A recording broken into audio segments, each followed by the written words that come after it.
Mec, arc-en-ciel. Arc-en-ciel. Excusez-moi, on recommence. En vrai, c'est vrai qu'il faut que je fasse gaffe du coup à ce que je dis. Excusez-moi, pluie tout le temps. Pluie. Ce soir, il fait beau. Wouhou! Salut à tous. Aujourd'hui on fait nos valises et on part loin d'ici. On va aller à Lille, plus précisément à Villeneuve d'Ascq pour rencontrer Xavier et visiter sa ferme de spiruline fraîche.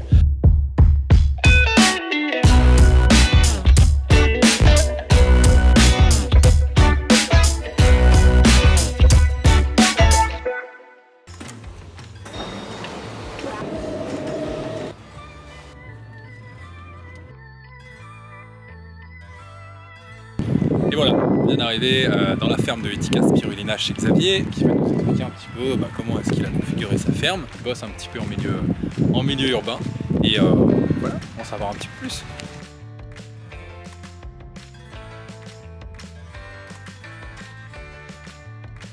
Salut à tous, bienvenue chez Etika Spirulina. Donc on est une ferme urbaine de spiruline fraîche dans la métropole lilloise, à Villeneuve d'Ascq, à 10 minutes de Lille. Et on produit en plein cœur de ville de la spiruline fraîche. Je vais vous faire visiter.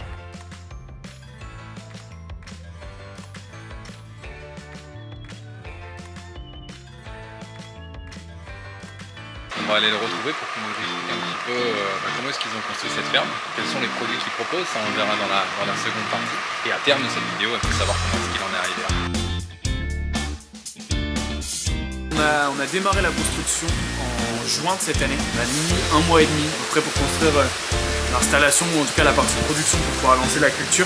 Au fur et à mesure de l'été, on a monté la boutique, le laboratoire juste avant que la production démarre, etc. Sachant qu'on est allé relativement vite parce qu'on avait déjà eu un peu l'expérience de Roubaix, puis on a été accompagné par les producteurs. On s'est fait beaucoup aider par la famille, les amis. On a mis des mots sur Facebook, sur les groupes de volontariat. Plein de volontaires, de gens qu'on connaissait pas, des gens qui venaient dormir là 2 jours et puis qui nous aidaient. Donc vraiment top.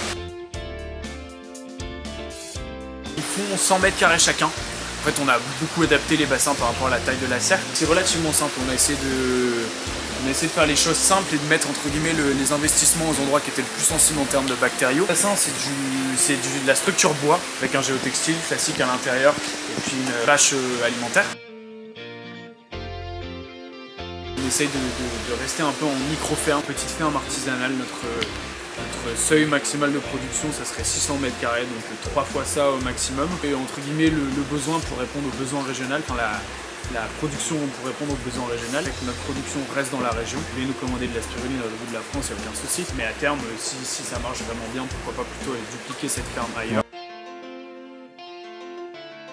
On produit juste un peu moins longtemps, de fin avril jusque fin novembre, sachant qu'à cette époque, il n'y a plus vraiment de multiplication qui se fait, peut-être un petit peu les après-midi. Mais en fait, nos bassins sont encore fort concentrés, donc on permet de faire encore des récoltes hebdomadaires.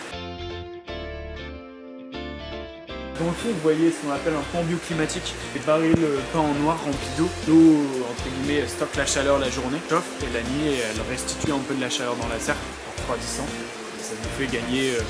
Là, nous, on a noté une différence de 1 à 2 degrés les nuits, c'est déjà pas mal, c'est que les bassins refroidissent un peu moins vite. On aimerait en mettre plus, on aimerait rajouter le double, mais d'abord, je vais être sûr que c'est concluant avant de continuer de faire ça.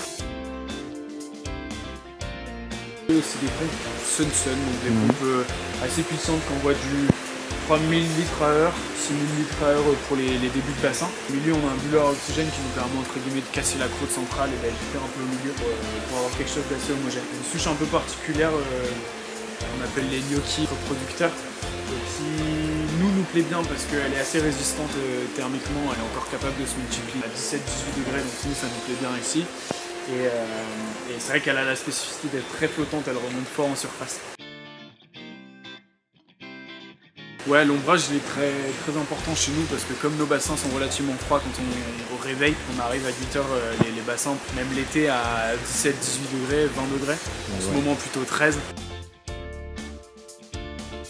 Donc ceci n'est pas du placement de produit, il se trouve que cette machine est produite et confectionnée chez Umamiz, producteurs qui ont des petites superficies de récolter facilement sans avoir besoin de se lever la nuit et d'avoir simplement à arriver le matin pour récupérer qu'il y a à l'intérieur. Ça s'appelle une velouteuse et Xavier va nous expliquer comment ça marche. C'est vrai c'était un beau succès de l'installation parce que c'est vrai que ça nous permet de ne pas travailler de nuit, d'arriver le matin, que la biomasse soit entre guillemets déjà prête et surtout le gros avantage, notamment quand on va faire de la fraîche, c'est que ça laisse la spiruline dans son écosystème naturel, ça le laisse dans ses conditions avec son pH, de culture, avec sa température, protéger des bactéries et puis de la contamination aérienne. Donc très intéressant. L'idée c'est de faire colmater la spiruline, cette multitude de brins de spiruline dans des filtres pendant la nuit. Donc en fait, on a une pompe qui vient nous ramener la spiruline sur le dessus. On la met à 19h ou à 18h30 avant de partir le soir. On met une poche filtrante, donc une poche filtrante qui fait la taille de cette sorte de passoire. Elle est en permanence agitée avec un bulleur à oxygène et puis des bulleurs sur les côtés. Permettre que la matière ne colmate pas trop et ne vienne pas bloquer les mailles du filtre. Tout simplement, la spiruline, donc la biomasse verte reste dans la toile filtrante. L'eau du milieu de culture quasiment transparente ressort par le haut. Et le matin, quand on arrive, on vient récupérer cette poche filtrante qu'on fait ressortir par gravité, remplie de biomasse de spiruline très liquide. Le but est de faire sortir le maximum de milieu de culture pour avoir l'eau la plus chargée en spiruline possible. Le matin, les gestes sont assez simples. On vient se mettre sur un petit tabouret, on ouvre le couvercle, tout simplement, on décontamine, on désinfecte, etc. Et puis on vient en fait porter cette toile filtrante pour essayer de la sortir et de faire bien récupérer le sac qui a concentré la spiruline. En fait, c'est une machine qui est particulièrement adaptée aussi aux gens qui, ont des petites et moyennes exploitations, et deux, aux gens qui veulent se spécialiser aussi sur la fraîche, parce que du coup, la spiruline étant dans son milieu de culture pendant toute une nuit, avec un pH entre 9,5 et 10,5, alors qu'un tamis traditionnel, la spiruline se retrouve avec le pH extérieur. C'est pas un problème sur de la déshydratée. Et sur de la fraîche, nous on se dit que ça peut être plus prudent de faire avec une machine qui la laisse dans son milieu. L'aventure d'Etica Spirulina, elle a démarré il y a bientôt 2 ans maintenant. J'ai travaillé pendant 1 an aux Philippines pour une ONG qui faisait de la lutte contre la pauvreté, avec ma copine et des amis, en cherchant des moyens de lutter contre la malnutrition infantile dans les communautés. On a découvert que la spiruline était déjà beaucoup utilisée en Afrique pour cette raison. Donc on a démarré une petite ONG, donc Etica Spirulina Philippines, là-bas. Et puis en rentrant en France, je voulais monter une entreprise. Avec un père agriculteur, j'étais assez sensible aux problématiques de l'agriculture, surtout de l'alimentation dans les villes. Et la spiruline, ça a été une évidence pour nous, c'est-à-dire on a envie de faire l'équivalent philippin ici en France. On arrivait assez vite autour de la spiruline fraîche, notamment avec l'expérimentation qu'on a fait à Roubaix. C'est parti d'une anecdote très bête. Les hydrateurs étaient bien trop mal dimensionnés par rapport au kilo qu'on sortait. Et donc on a commencé à faire de la fraîche avec mon ancien associé. Et on a trouvé ça délicieux. On a refait des bassins low-tech, notamment en suivant la méthode de Gilles Planchon pendant les confinements, etc. Et c'était en sortant de cette pâte fraîche qu'on se disait il y a vraiment un truc exceptionnel autour de la spiruline, et surtout de la spiruline aliment, de la spiruline aliment quotidien. Donc c'était une évidence pour nous de se dire c'est vraiment cette forme-là qu'on veut faire. Il y a plein d'avantages d'avoir une ferme en milieu urbain, c'est d'être à la porte de la ville, ça nous donne des solutions en termes de distribution. On distribue à vélo nos produits, on a beaucoup de gens qui passent à la ferme, qui s'arrêtent, qui viennent visiter. Les urbains sont des gens qui peuvent être aussi très curieux parce qu'ils sont beaucoup plus éloignés des cultures. L'opportunité d'avoir une culture un peu spéciale à la porte de leur habitat, c'est une chance pour eux et du coup ils en profitent pleinement. En termes d'ouverture aux collaborations avec d'autres artisans, d'autres startups, une vraie chance aussi. En 3 mois, on a réussi à développer un miel à la spiruline, des energy balls, de la bière. Et les possibilités sont vraiment nombreuses. Pour nous, un pot en verre de spiruline fraîche, notamment avec la chance d'avoir une DLC relativement allongée à quasiment 10 jours, c'est vraiment la forme de la spiruline qui pour nous est le plus représentatif de cet aliment de l'humanité, comme on l'appelle, ou de l'aliment du futur. C'est une forme qui est tartinable, c'est une forme qui est consommable, sucrée, salée, qui apporte une richesse culinaire qui se mélange avec plein d'autres aliments. Pour nous, c'est vraiment la forme aliment qui demain fera de la spiruline un des grands aliments de l'alimentation des Français. Comme je vous expliquais, nous la fraîche, c'est à Roubaix qu'on a commencé à en faire, donc une expérimentation, on avait 50 mètres carrés, on démarrait tout juste dans la spiruline. C'était vraiment tout nouveau et beaucoup de choses à apprendre. La fraîche, on l'a fait de manière très artisanale, sans avoir de notion de DLC, bactériaux, etc. parce que c'est impliqué. Et un jour, on a reçu un appel d'Umamis qui faisait déjà de la fraîche, qui nous a proposé de nous accompagner pour justement cadrer beaucoup plus notre travail. Effectivement, la fraîche nécessite quand même une rigueur sanitaire et une maîtrise de l'hygiène qui dépassait largement ce que l'on pensait à cette époque. On a accepté ce partenariat. On a travaillé ensemble pendant 4-5 mois jusqu'à l'aboutissement de la ferme. C'est un échange riche, que ce soit en termes de technicité, de technique pour arriver à un labo capable de produire de la fraîche avec une DLC allongée. En termes aussi de bonne pratique de ce lignée. Ils ont confié des méthodes, on a Mamy's était dans les premiers producteurs avec qui on échangeait, donc on a vraiment appris énormément de choses avec eux. Donc ici on est au laboratoire, l'endroit où on fait la mise en forme de la spiruline. Après avoir sorti la biomasse des velouteuses, comme on vous expliquait tout à l'heure, on vient ici avec des récipients fermés qui contiennent la biomasse, et on vient faire la partie mise en forme de la spiruline. Produit dans un espace qui est aéré et qui est tempéré entre 6 et 9 degrés pour nous permettre d'avoir une conditions bactériologiques les plus stables possibles.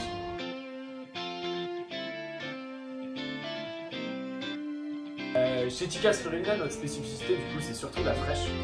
On propose la spiruline sous sa forme non déshydratée. Le gros avantage pour nous c'est qu'on le voit beaucoup plus comme un aliment. C'est de la spiruline tartinable, c'est de la spiruline du quotidien dans votre cuisine, dans vos recettes. Vous pouvez la mélanger dans des smoothies, vous pouvez la mettre dans des tartinades. Ça a un goût qui est très sucré, qui est très neutre. On peut l'associer à la saveur umami. Un peu cette caractéristique exhausteur de goût qui peut intéresser des chefs, qui peut intéresser des cuisiniers amateurs, des cuisiniers du dimanche. Si la spiruline doit être l'aliment de demain, on n'a pas envie de se nourrir avec des comprimés plutôt avec une pâte. L'avantage d'être non déshydraté, c'est qu'elle va perdre moins de vitamines, elle va perdre moins de choses puisqu'il n'y a pas de séchage. Pour nous, c'est vraiment la pépite nutritionnelle, la forme la plus appréciable de la spiruline. Si les gens veulent commander, vous pouvez retrouver sur notre site internet. Vous pouvez également venir à la ferme. À chaque récolte, on met toujours des pots de côté. Vous l'avez en surgelé. Ça va arriver bientôt dans les magasins de la métropole. On peut venir toutes les après-midi, la ferme est ouverte toutes les après-midi, de 14h30 à 18h30. Et on fait des petites visites avec plaisir de la... On emmène à la ferme de recueil, c'est une ferme de permaculture. On va installer notre partie pédagogique, accueillir des gens, faire des ateliers, etc. À 10-15 minutes d'ici. Allez, on est parti. Ferme de recueil, du coup, c'est un projet de ferme de permaculture et ferme autour de l'agriculture de demain. Et il veut donner une grosse dimension pédagogique pour montrer aux gens quelles sont les techniques de culture qu'on peut avoir demain pour être plus respectueux de l'environnement. On va visiter tout ça. Sous la pluie. Sous la pluie. Et là du coup ici on est dans la partie pédagogique des Tikka Spirulina, donc l'idée c'est vraiment de créer une serre pédagogique qui peut accueillir des gens, que ce soit pour des ateliers, des petites formations. L'atelier entre guillemets de base qu'on propose, c'est l'atelier récolte à spiruline. Venir apprendre à récolter sa spiruline et après l'utiliser dans de la cuisine, l'utiliser dans des recettes simples. Et à terme, pourquoi pas un jour proposer des formations à la culture familiale aussi de spiruline. Donc ici on a installé 4 bassins qui sont inspirés du travail de Gilles Planchon, qui est producteur du côté de Béziers. C'est des bassins qu'on appelle low-tech, censés consommer le moins d'énergie possible et vraiment être adaptés à un format de culture familiale, donc pour que les gens puissent éventuellement récolter la spiruline chez eux. On n'a pas encore lancé les ateliers, mais ils vont pouvoir bientôt s'inscrire en ligne. Ensuite, nous, on les accueille ici, on fait toute la partie récolte ici, et ensuite toute la partie cuisine dans une cuisine commune de la ferme du recueil.